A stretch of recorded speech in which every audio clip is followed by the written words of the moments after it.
Assalamualaikum warahmatullahi wabarakatuh. Saya Putri Redina, nomor absen 5, akan menjelaskan mengenai denah kafe ukuran 20 x 70 meter beserta sarana dan prasarana yang terdapat dalam setiap areanya. Yang pertama ada area parkir. Di sini akan ada rambu parkir, kun-kun lalu lintas yang digunakan sebagai pembatas area parkir dengan jalan masuk menuju ke area ngopi. Selanjutnya ada meja dan kursi panjang yang digunakan sebagai tempat tunggu si tukang parkir. Ada juga rompi dan tongkat parkir yang akan digunakan oleh si tukang parkir ini. Di area parkir ini juga terdapat sumber penerangan yaitu lampu dan juga kamera pengawas CCTV. Selanjutnya ada musola. Dalam musola ini terdapat 5-7 kran yang akan digunakan sebagai wudhu oleh para pengunjung. Di dalamnya terdapat karpet musola atau sajadah panjang seperti yang ada di musola biasanya. Di sini juga ada sajadah biasa atau sajadah kecil dan rukuk yang akan digunakan oleh para pengunjung untuk menunaikan ibadah sholatnya. Di area luar musola ini juga terdapat keset dan juga terdapat lampu penerangan di dalamnya. Lalu terdapat juga kamar mandi di bagian luar. Di kamar mandi ini dibagi menjadi 2, ada kamar mandi untuk wanita dan pria. Di luar area kamar mandi juga terdapat cermin beserta wastafel dan sabunnya yang akan digunakan sebagai tempat cuci tangan. Di dalam kamar mandi pria dan wanita ini fasilitasnya sama, yaitu terdapat sabun cuci tangan maupun sabun mandi, gayung, kloset, keran penampung air, keset, lampu, cermin, dan tempat gantung untuk pakaian maupun tas. Yang kedua ada area ngopi. Di sini ada area indoor dan outdoor. Di area indoor dan outdoor ini terdapat satu set meja kursi untuk 2 orang dan ada juga meja atau kursi panjang yang digunakan 3-4 orang. Di area ngopi ini juga terdapat sound maupun speaker yang digunakan sebagai hiburan untuk memutar musik dan menambah suasana di area ngopi. Dan juga di area indoor ini maksud saya di area outdoor terdapat lampu hias untuk menunjang keindahan maupun keestetikan area ngopi. Di area ngopi ini juga terdapat lampu penerangan utama ya, dan juga ada CCTV-nya sebagai pengawas untuk keamanan area ngopi. Di area indoor ini juga terdapat kamar mandi yang fasilitasnya sama seperti kamar mandi yang ada di luar, dan untuk ruang kecil tersebut adalah gudang kebersihan. Jadi gudang kebersihan ini digunakan untuk menyimpan alat-alat kebersihan seperti alat pel, pengering atau pengesut, sapu, cigra, pembersih kaca maupun sabun atau cairan-cairan pembersihnya. Berikutnya ada kasir dan area pelayanan. Di area pelayanan ini terdapat meja, kursi, dan meja kasir sebagai tempat penyimpanan uang. Ada juga daftar menu, etalase kecil sebagai tempat penyimpanan rokok dan korek yang dijual. Ada juga etalase besar untuk tempat makanan instan, snack, dan jajan-jajanan lain. Ada juga kalkulator sebagai alat bantu hitung. Ada alat tulis dan nota juga. Di samping kasir ini terdapat ruangan control room, yaitu digunakan sebagai area pengawas. Jadi rekaman CCTV tersebut akan masuk atau menyambung ke area control room ini. Di dalam ruangan control room ini yang pastinya terdapat monitor atau komputer, ada juga dispenser supaya si pengawas ini bila kehausan tidak perlu berjalan ataupun meninggalkan ruangan tersebut. Selanjutnya ada area dapur. Jadi di area dapur ini sudah terdapat lemari untuk menyimpan bahan makanan ataupun minuman yang dijual. Di area dapur ini terdapat alat-alat dan perlengkapan masak pada umumnya ya, seperti kompor, gas, penggoreng, alat makan, kulkas, dan lain-lainnya. Yang terakhir ada area taman, spot foto di setiap sudutnya, dan area bermain. Jadi di area taman ini akan terdapat tanaman dan buah bunga hias. Ada juga wahana bermain ya, seperti taman-taman pada umumnya, dan di setiap sudut di taman ini dapat digunakan sebagai spot foto. Untuk sarana dan prasarana lebih lengkapnya ada di slide selanjutnya, bisa Anda baca dulu. Apabila dalam video ini durasinya terlalu cepat, bisa Anda pause dulu. Sekian dari saya. Materi selanjutnya akan dijelaskan oleh teman saya, yaitu Rahel Novita Sari, nomor absen 7. Terima kasih. Selanjutnya, saya akan menjelaskan tentang sarana dan prasarana yang diperlukan, jenis, harga, serta keseluruhan dana yang diperlukan. Dalam sarana, kita terdapat dua jenis, yaitu jenis yang sifatnya habis pakai dan juga awet pakai. Di jenis habis pakai, kita perlu biji kopi, gula, rasa-rasa atau varian kopi, tisu, sabun cuci piring, air galon, teh, nutrisari, susu saset, makanan ringan. Makanan ringan di sini maksudnya seperti jajanan-jajanan yang biasa dijajakan di warung, kemudian gas, es batu, mie goreng dan mie kodok, kita pakai mereknya Indomie.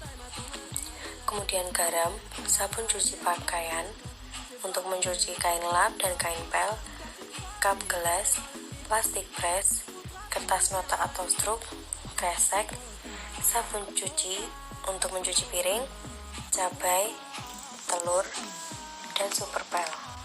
Untuk yang diawet pakai, kita perlu sendok, garpu, piring, gelas, mangkuk, kompor, meja penggorengan.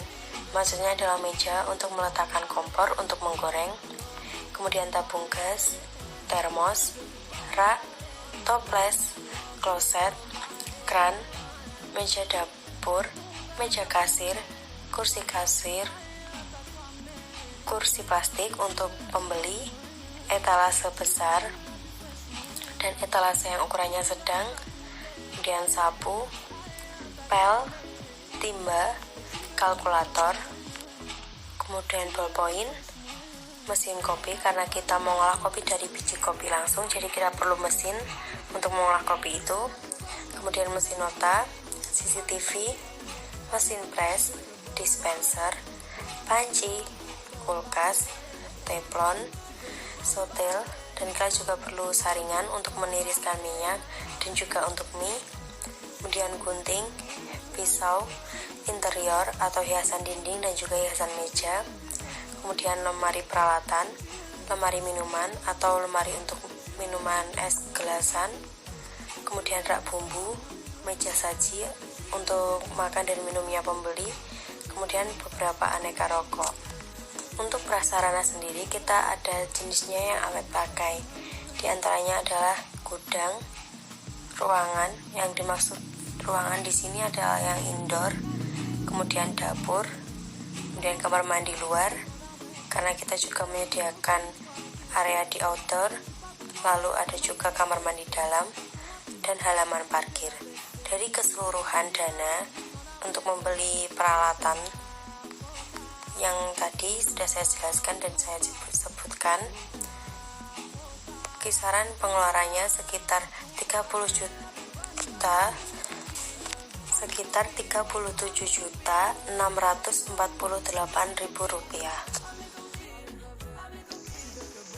Assalamualaikum warahmatullahi wabarakatuh. Perkenalkan, nama saya Ratna Lestari, absen 8 dari kelompok 4. Di sini saya bagian merinci bahan bangunan beserta harganya. Berikut bahan bangunan yang dipakai untuk membuat warung kopi. Yang pertama yaitu pasir, batako, semen, batu, besi 12 meter yang ukuran 12 meter, genting, kapur atau gamping, paku kecil yang berukuran 2,5 cm, paku besar 5 cm, keramik isi 11 biji, paving ukuran 8 cm, kayu kaso, cat tembok interior, cat tembok eksterior, cat kayu, cat besi, semen putih, kawat, kayu molo, reng, kayu blok atau kuda-kuda, lem Raja Wali, pintu kaca musola, pintu kayu dapur, pintu kayu depan, pintu kamar mandi, jendela kaca musola, jendela depan, kabel, stop kontak, kloset, kran, gavalum, pagar besi, wastafel, penyangga gavalum, dan membutuhkan biaya tukang selama 150 hari dan biaya kuli 150 hari. Dari sekian banyak bahan bangunan, berikut jumlah dana yang dibutuhkan dan sudah saya rinci harga per satu biji atau satuan yang dibutuhkan. Dana yang dimakan atau dana yang dibutuhkan untuk membeli bahan bangunan sebagai berikut. Menghabiskan dana sejumlah 400 juta 37.713.000 rupiah. Terima kasih. Berikut bahan bangunan yang sudah saya rinci. Saya Rika Ayulandari, absen 12 dari anggota 4 akan menyampaikan tentang merancang jadwal pelaksanaan pembangunan warung kopi dan model promosi serta model pelayanan yang akan dilakukan. Yang pertama, kita membahas tentang merancang jadwal pelaksanaan warung kopi tersebut dengan proses pendirian terlebih dahulu dengan target 5 bulan. Yang pertama, kita menentukan tempat. Kita harus menentukan tempat yang banyak dijumpai pembeli, misalnya di daerah kota. Setelah kita menentukan tempat, kita melakukan sistem fondasi yang dilaksanakan pada tanggal 25 Januari. Selanjutnya, pekerjaan dinding kita lakukan pada tanggal 28 Januari. Selanjutnya, pasang kusen-kusen, pintu, dan jendela kita lakukan pada tanggal 2 Februari. Selanjutnya, kita pasang rangka atap pada tanggal 5 Februari. Selanjutnya, pasang toilet, wastafel, keran, dan lain-lain kita laksanakan pada tanggal 12 Februari. Pemasangan material lantai kita laksanakan pada tanggal 18 Februari. Selanjutnya, pembelian peralatan yang akan digunakan pada saat memulai bisnis warung kopi kita laksanakan pada tanggal 20 Februari. Selanjutnya, pemilihan bahan baku yang akan dijual seperti kopi, makanan ringan, dan lain-lain kita laksanakan pada tanggal 21 Maret. Selanjutnya, pembelian bahan baku tersebut kita laksanakan pada tanggal 4 April. Selanjutnya, kita membahas tentang model promosi. Model promosi tersebut, yang pertama kita desain brosur yang kita laksanakan pada tanggal 25 April. Selanjutnya, kita desain banner yang kita laksanakan pada tanggal 9 Mei. Yang selanjutnya kita pembuatan website dan medsos lainnya seperti Facebook, Instagram, dan lain-lain kita laksanakan pada tanggal 23 Mei. Selanjutnya kita desain katalog yang akan dipublish pada tanggal 25 Mei. Selanjutnya kita akan membahas model pelayanan yang akan dilakukan. Yang pertama, pelanggan melakukan pemesanan di bagian kasir. Selanjutnya, bagian kasir memproses orderan tersebut dengan cara mencatatnya. Selanjutnya, orderan tersebut yang sudah dicatat oleh bagian kasir diberikan kepada bagian produksi yang akan membuatnya. Bagian produksi harus memastikan kualitas pesanan yang akan diberikan pada pelanggan tersebut. Apabila mengalami masalah seperti kemasannya rusak, kita harus menggantinya dengan yang baru. Selanjutnya, setelah dipastikan, lalu memberikan pesanan tersebut kepada pelanggan yang sudah memesannya. Sekian dari anggota 4, terima kasih. Assalamualaikum warahmatullahi wabarakatuh. Perkenalkan, nama saya Silvi Lutfiana, nomor absen 21 dari kelompok 4. Di sini saya akan merancang sumber daya manusia yang dibutuhkan beserta gajinya. Berikut rancangannya. Jumlah orang yang dibutuhkan dalam usaha perkopian saya adalah 3 orang. Ditempatkan di bagian barista 1 orang, dan di bagian waiters atau cook helper 2 orang. Gaji dari barista adalah 1,2 juta dan gaji waiters atau cook helper adalah 800.000 per orang. Terima kasih. Assalamualaikum warahmatullahi wabarakatuh. Saya Sri Bella Putri Rahayu, absen 23 dari kelompok 4. Di sini saya akan menjelaskan tentang jumlah biaya per bulan, jumlah pemasukan per hari, dan keuntungan bersih per bulan. Untuk jumlah biaya per bulan, di sini ada belanja bahan-bahan bulanan sebesar 8 juta, gaji karyawan sebesar 2.800.000 yang terdiri dari 1 orang barista dan 2 orang waiters.